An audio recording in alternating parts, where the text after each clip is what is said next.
හයි අද වීඩියෝ එකේ කතා කරන්නේ හොඳ මිනිස්සුන් හඳුනගන්න කොහොමද කියලා. ඉතින් ගොඩක් අය සහ මම ඇතුළු ඔබ හොඳ මිනිස්සු කියලා අපි හිතන්නේ වචන වලින් ලස්සන වචන කතා කරන, එහෙමත් නැත්නම් මිනිස්සුන්ට උදව් කරන, පින්දහම් කරන නේද? ඒ වගේ මිනිස්සුන් තමයි අපි හොඳයි කියලා අපි රෙකමන්ඩ් කරන්නේ. හැබැයි මේ හොඳයි කියන එක සාපේක්ෂයි. මට හොඳ කෙනෙක් ඔයාට හොඳ නැති වෙන්න පුළුවන්. ඔයාට හොඳ වෙන කෙනෙක් මට හොඳ නැති වෙන්න පුළුවන්. ඒක හරිම සාපේක්ෂයි.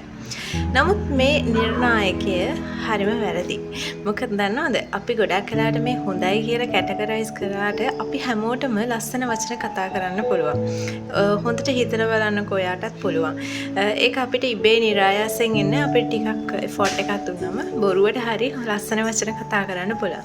ඒ වගේ තමයි මිනිස්සුන්ට උදව් කරන එකත් අපි හැමෝටම කරන්න පුළුවන්.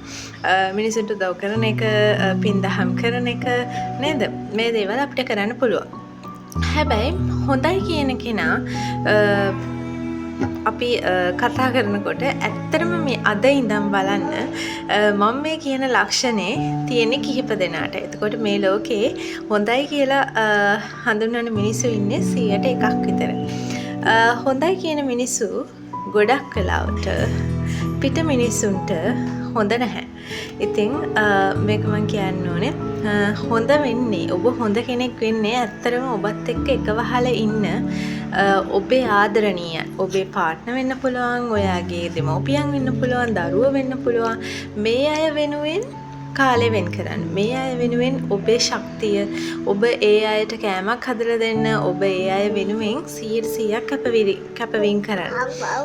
හැබැයි ඔයා පිට මිනිස්සුන්ට වැඩිය කරන, දැන් සමහර මිනිස්සුන්ව පිට මිනිස්සුන්ට සෑහෙන්න කරනවා.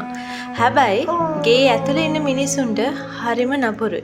ගෙදර ඉන්න මිනිස්සුව ගණන් ගන්නවත් නැහැ. ගෙදර ඉන්න මිනිස්සුන්ට කෑ ගහනවා, කතා කරන්න දන්නේ නැහැ. ගෙදර ඉන්න මිනිස්සුන්ට කැම ටික හදලා දෙන්නේ නැහැ. හැබැයි පිට මිනිස්සුන්ට මාර ආදරණීය හොඳ චරිතයක්. හැබැයි ගෙදර මිනිස්සුන්ට ඒ දේ කරන්නේ නැහැ. ඉතින් ඒ නිසා ගෙදර මිනිස්සුන්ට ඔබත් එක්ක එක වහලක් යට ජීවත් වෙන ආදරණීය මිනිස්සුන්ට ආදරය දෙන්න. ඒ මිනිස්සුන් වෙනුවෙන් කැපවීම කරන්න. පිට මිනිස්සුන්ට කරේ නැතත් කමන්නේ. ඉඳලා හිටලා ඔයා වෙනුවෙන් අර පින්දහම් කරන කොටස කරන්න.